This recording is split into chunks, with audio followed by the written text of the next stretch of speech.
All right. Thank you.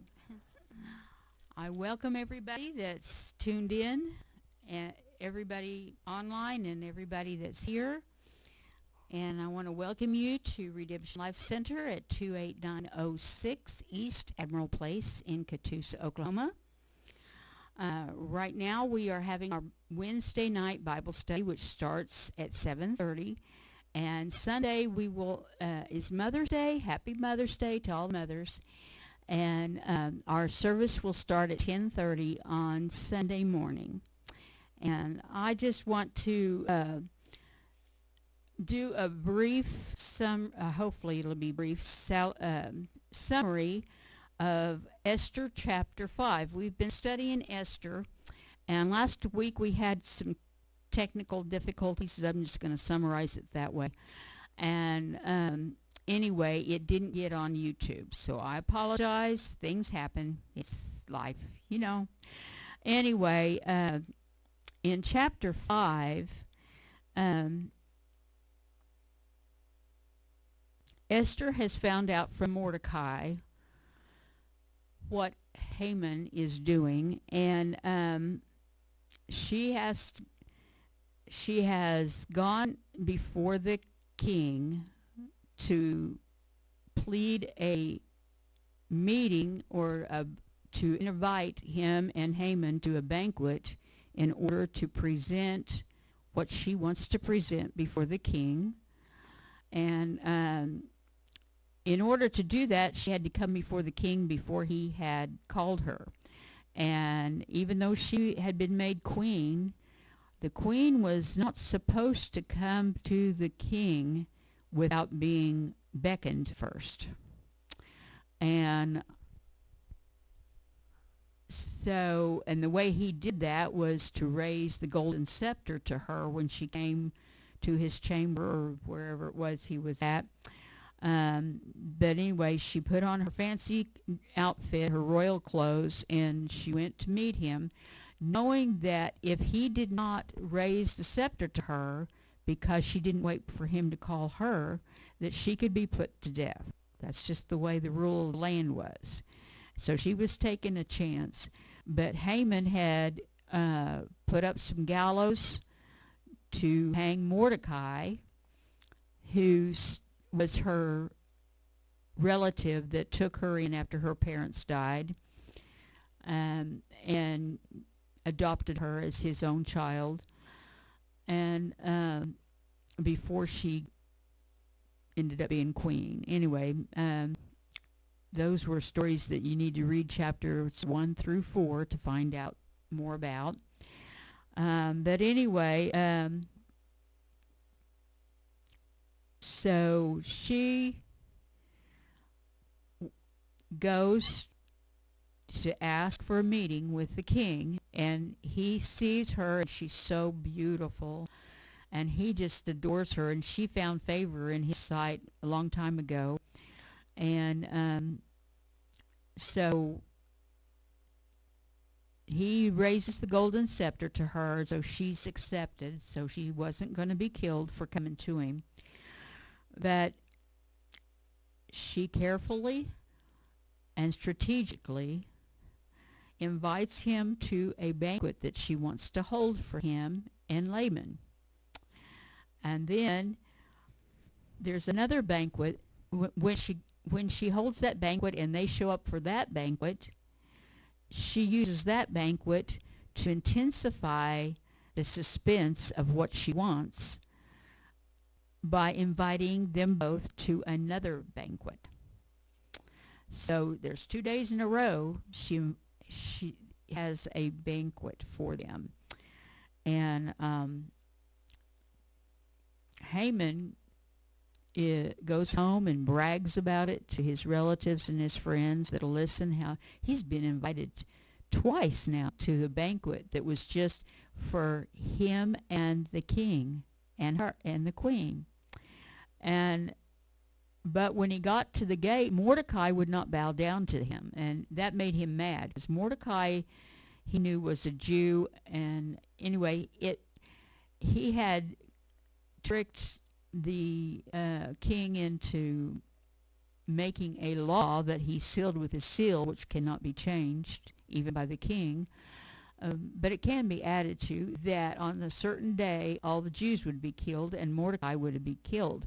But he also had it that everybody was supposed to be bowing down to the king.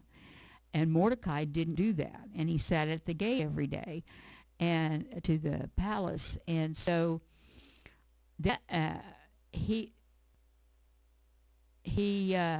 law was everybody was to bow down to Haman. I don't know if I said that right. It was Haman that they were supposed to bow down to, which is he was considered the king's right-hand man. So it made him angry. He was all excited about these banquets, but then when he saw Mordecai and Mordecai still refused to bow down to him, it made him angry. And so anyway, I guess that's when they made the gallows to hang Mordecai on. Was right after that. I've got it in the wrong order. But anyway, Zeresh, I think is how you say it, Haman's wife and friends encouraged him to make a gallows to hang Mordecai on to appease Haman's anger. And that's basically where we were at the end of chapter 5.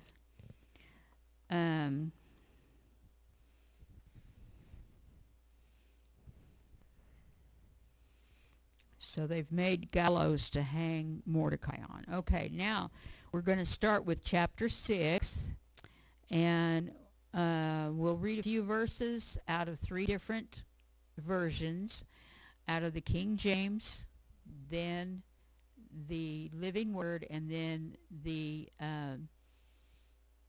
I don't know why I have a hard time every time with that, Amplified. I want to say a different word that starts with an A, and I know it's not right, so that's why I hesitate. It's Amplified. Amplified meaning it's got a lot of words, which I'm a wordy person, as you can already tell. So anyway, we're going to read all those 3 versions, a few verses, and then make a comment, and then repeat and make a comment until we get to the end of the chapter. And we're going to find out what happens next. All right. This is the night after, I believe this is the night where after the first banquet where they were invited to the second banquet. Okay, and that's when this takes place. All right. Dave, could I get you to read chapter 6 in Esther, verses 1 through 3, please?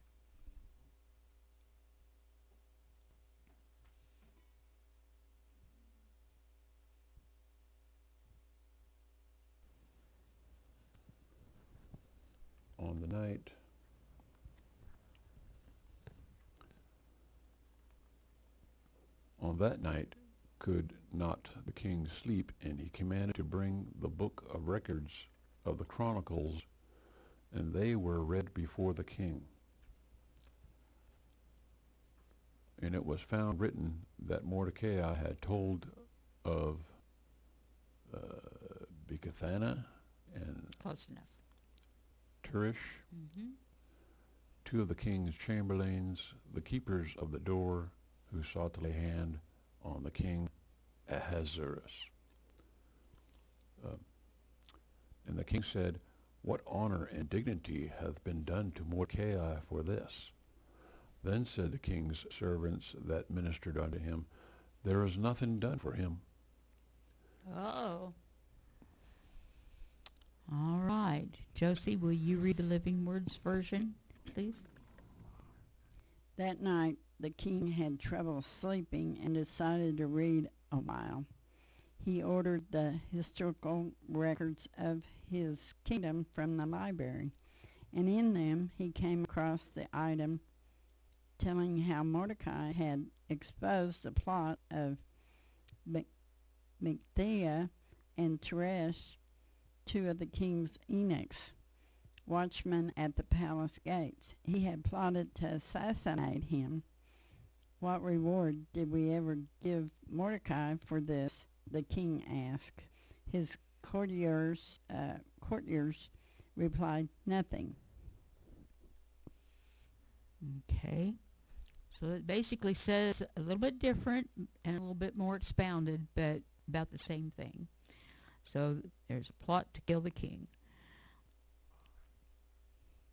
On that night the king could not sleep, and he ordered that the book of memorable deeds, the Chronicles, be brought, and they were read before the king. And it was found written there how Mordecai had told Bigthana and Teresh, two of the king's attendants who guarded the door, who had sought to lay hands on King Ahasuerus, which I guess is a different way of putting sought to kill him.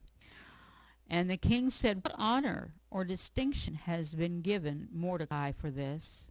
Then the king's servants who ministered to him said, "Nothing has been done for them." Now that's kind of strange that nothing had been done for him. Do y'all have a comment in regards to those first 3 verses?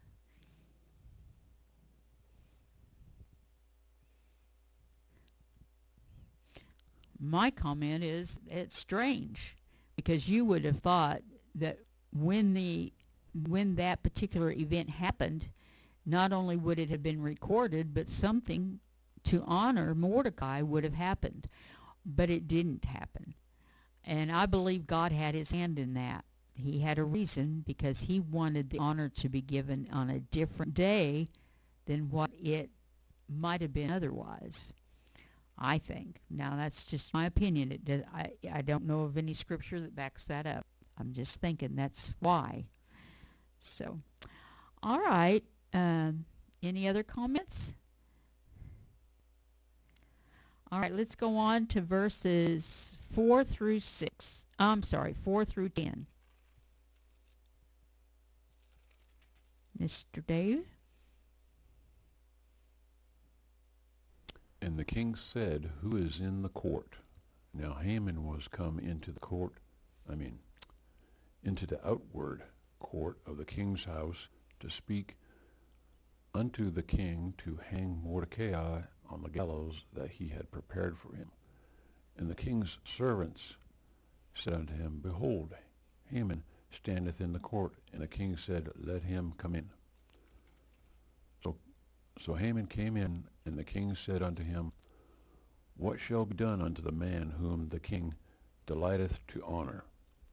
Now Haman thought in his heart, to whom would the king delight to do honor more than to myself?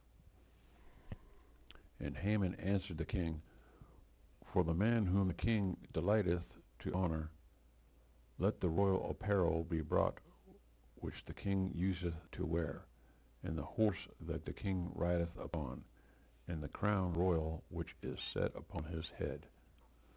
And let this apparel and horse be delivered to the hand of one of the king's most noble princes, that they may array the man withal whom the king delighteth to honor, and bring him on horseback through the street of the city, and proclaim before him, Thus shall it be done to the man whom the king delighteth to honor." Then the king said to Haman, "Make haste, and take the apparel and the horse, as thou hast said, and do even so to Mordecai the Jew, that sitteth at the king's gate. Let nothing fail of all that thou hast spoken." Ooh. Oh my goodness. Wow. All right, Josie, how does it word it in the Living Word? "Who is on duty in the outer court?" the king inquired. Now, as it happened, Haman had just arrived in the outer court of the palace to ask the king to hang Mordecai from the gallows he was building. So the courtiers replied to the king, "Haman is out there. Bring him in," the king ordered. So Haman came in, and the king said to him, "What should I do to honor a man who truly pleases me?" Haman thought to himself, "Whom would he want to honor more than me?" So he replied, "Bring out some of the royal robes the king himself has worn, and the king's own horse and the royal crown, and instruct one of the king's most noble princes to robe the man and to lead him through the streets on the king's own horse, shouting before him, 'This is the way the king honors those who truly pleases him.'" "Excellent," the king said to Haman. "Hurry and take these robes and my horse and do just as you have said to Mordecai the Jew who works at the chancellor's. Follow every detail you have suggested."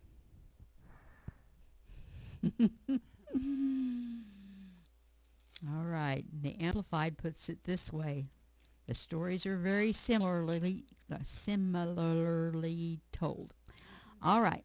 The king said, "Who is in the court?" Now Haman had just come to the outer court of the king's palace to ask the king to hang Mordecai on the gallows he had prepared for him. And the king's servant said to him, "Behold, Haman is standing in the court." And the king said, "Let him come in."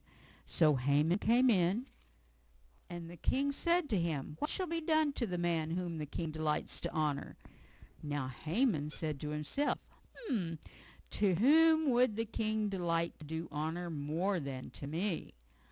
And Haman said to the king, "For the man whom the king delights to honor, let royal apparel be brought which the king has worn, and the horse which the king has ridden, and a royal crown be set on his head.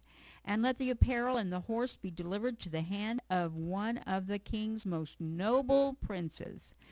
Let him array the man whom the king delights to honor, and conduct him on horseback through the open square of the city, and proclaim before him, 'Thus shall it be done to the man whom the king delights to honor.'" Then the king said to Haman, "Make haste and take the apparel and the horse, as you have said, and do so to Mordecai the Jew, who sits at the king's gate. Leave out nothing that you have spoken." What are your comments?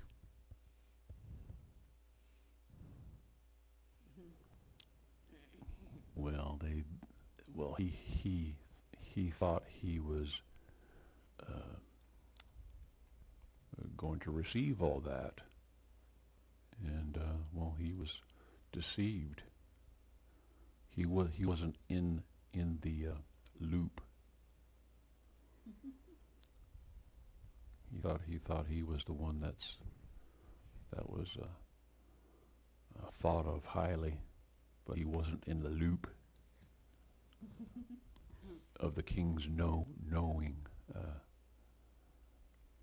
whatever.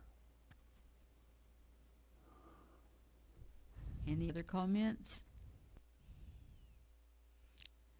Well, thank you, Dave. I agree with that. Haman was so full of himself, he wasn't in the loop of what was going on. He knew the king had given him lots of things, and he just automatically assumed. And guess what? When we assume things, we many times assume incorrectly and show the folly of what we assumed.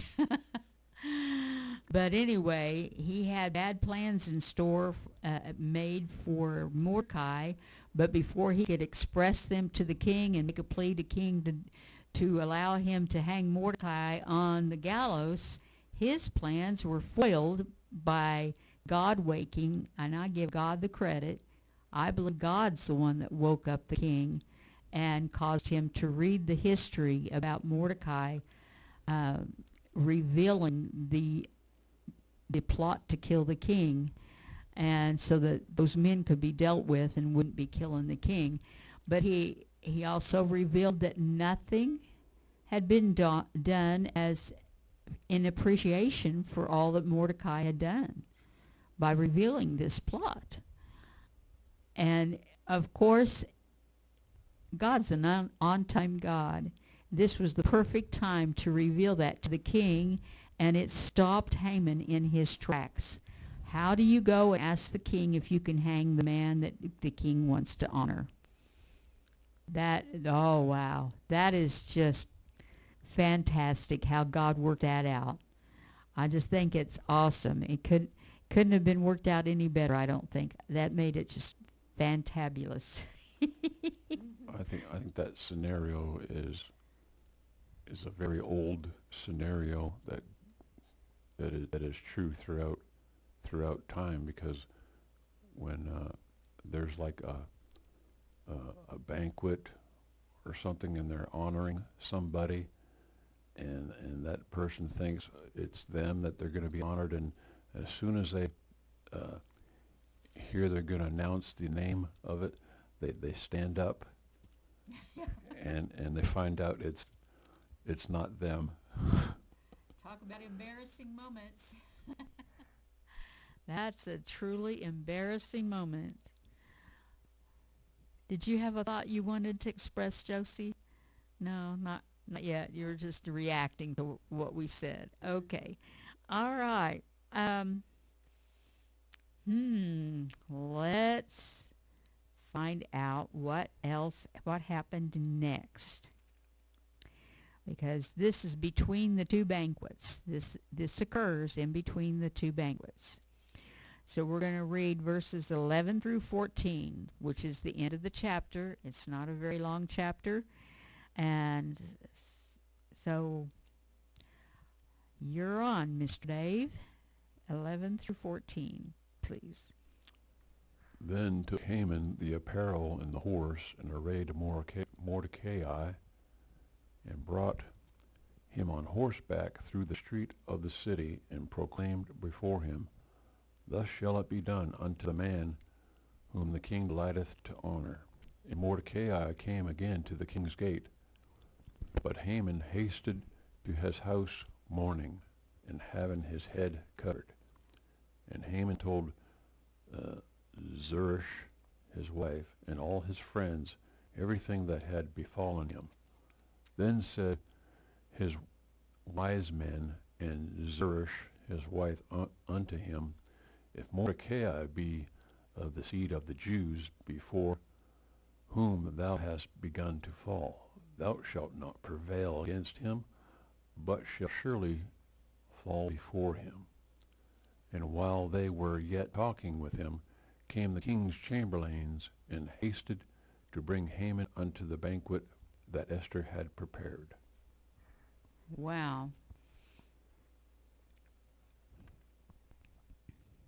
Josie, would you read the Living Word version of that, please?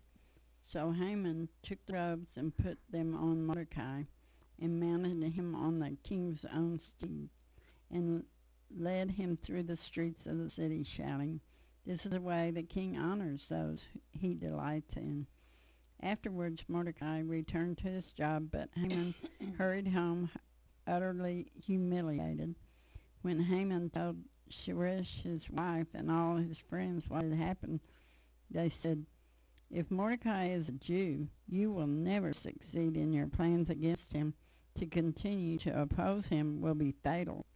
While they were still discussing it with him, the king's messengers arrived to conduct Haman quickly to the banquet Esther had prepared. Thank you. Thank you both. The Amplified says, Then Haman took the apparel and the horse and conducted Mordecai on horseback through the open square of the city, proclaiming before him, Thus shall it be done to the man whom the king delights to honor. Then Mordecai came again to the king's gate. But Haman hastened to his house, mourning and having his head covered. And Haman recounted to Zeresh his wife and all his friends everything that had happened to him.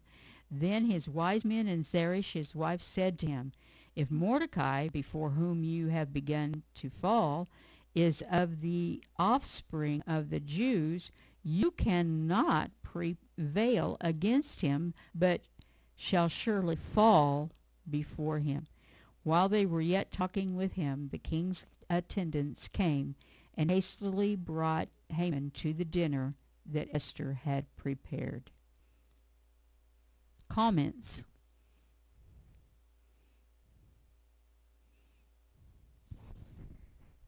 I guess Haman had been trying to kill the Jews, looks like, or dishonor them or some way. Well, So long. he's been plotting against the Jews because they won't bow to him. Yeah, right. Yeah. Well, the Jews won't bow to anybody that's not God. Right. Uh-huh. So, that made Haman mad. Now, Haman was mad because his decree did not outwin God's decree. He wanted to be above all. That's what it appears to me. Any other comments by either one of you? Well, Haman's not going to show anything to Mordecai or the king or whatever, because that's people would know what's going on. So he has to go home and we see what he's talking about when he goes home and talks to his wife and his advisors. And so just like today, they pretend in front of you on TV, and they do other things behind the scenes. So Haman was being a hypocrite. But his plot that he had come up with was foiled. And so he's trying to save face by acting like it was okay out in public. But behind closed doors, he let everybody know how he felt about it that was close to him. And they let him know that if he went on with his plan, that he would be sealing his own fate. Because you don't go against somebody that the king has shown honor to. You just don't. So, and I'm sure it would be certain death, just like if the king hadn't raised that gold scepter and accepting Esther's presence, coming without him bidding her to come. She ran the risk of, if he didn't accept her coming, he could have ordered her death. Well, same goes for Haman. If he goes against what the king's doing, he could be ordered to die. And so, I just think it added insult to injury to Haman because of his plot against Mordecai to have to be the one that is leading Mordecai through the town and proclaiming him to be honored by the king and dressed accordingly. That was just, that just tore up his plans right and left. Just tore him up. And then I'm sure he's wondering about the second banquet when they come to announce that that they came to escort him to the second banquet that Esther had for Haman and the king, the special banquet. And he's probably shaking in his boots, I would think, or sandals or whatever he was wearing. Anyway, it's like, oh my goodness. So it's like this banquet is the whole scenario is coming to a climax here. So, yeah, I just find it interesting. What's the chances of the queen holding 2 banquets in a row before giving her petition? So, Next, Just like a lot of women, they want to feed the man so they'll be in better humor. well, even back then, they knew that how a woman looks can affect how a man reacts, and feeding his stomach things that he likes to eat is another way to get on his good side. So she knew how to reach him. That's how she became queen. Everything she did pleased him, and that's why he made her king. And so, I mean, made her queen. I'm sorry, I said that wrong. Made her queen because the old queen, Vashti, I believe, if I remember correctly, refused to obey him when he bid her to come to his banquet. She didn't care to please him. Yeah, she didn't care. She got too big for her britches, so to speak, and didn't think she had to follow what the king said. So, anyway, so he replaced her with Esther, and so it's just amazing how God rearranged things. And Esther, I didn't get time to study, but things that I have heard in the past about kings and queens, they were usually chosen out of a royal family. They were not normally chosen out of an ordinary person. And because of Esther's family situation, she was considered an ordinary person. Plus, she was a Jew, and everybody knew Jews they worship God. They didn't worship the king.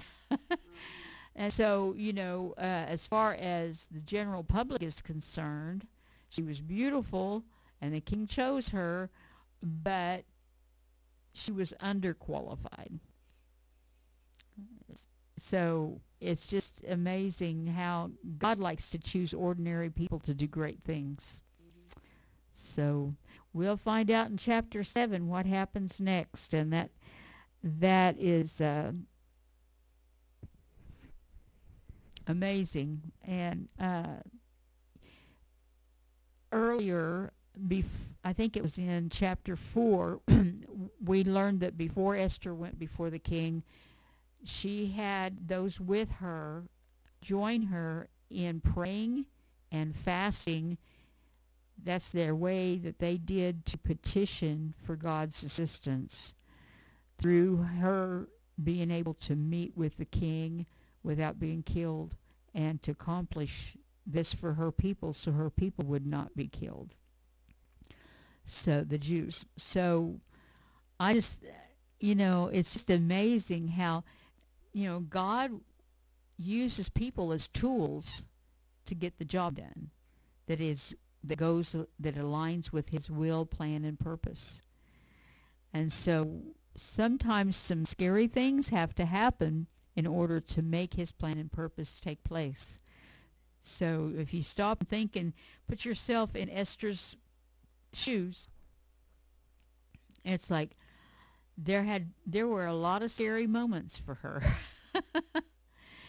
And whatever plans she might have had before she was chosen to be amongst all the virgins that came before the king, that was completely changed.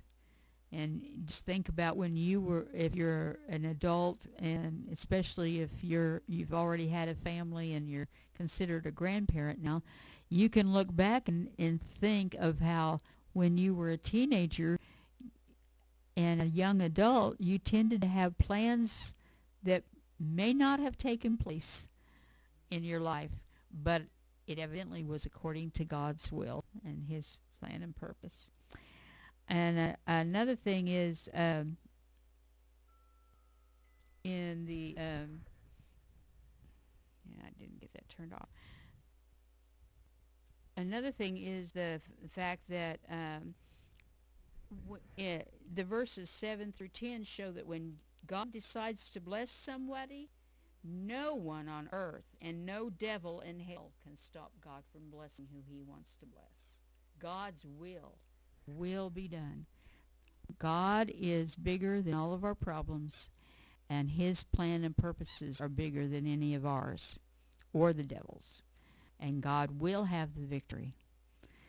And praise God for that, because God loves each and every one of us, and he helps us to obtain victories in our life. So, well,